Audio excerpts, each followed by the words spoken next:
All right, so one of the things about booting up and getting ready is you go to Canonical's website. Oh, this is the certification. This is actually Canonical's certification, but we're going to go back to that. All right, so let's go to Ubuntu.com. All right, and you want to download the desktop, right? So this is what we're going to be using.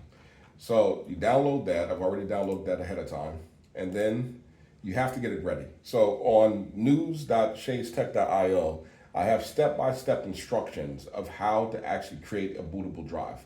So what I'm going to do is go ahead and get started. So you see I have the ISO file here, and open up the terminal, lsblk, right?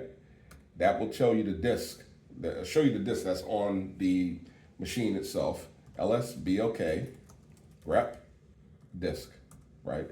That'll show you the disk that you need to burn, okay? So the USB is already popped in, so if I pop the USB out and take it out, then you run the same command, you're only gonna see the laptop's local drive. So let's go ahead and pop this back in. It's gonna recognize it, and now you see the SDA. All right, so I'm gonna go ahead and start the process, right?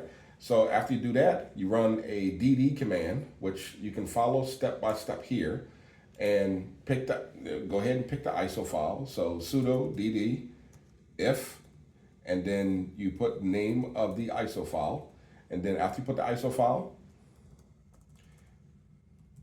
then you go ahead and burn and actually create the bootable drive, and we'll go ahead and start the process of installing locally from there on the actual hard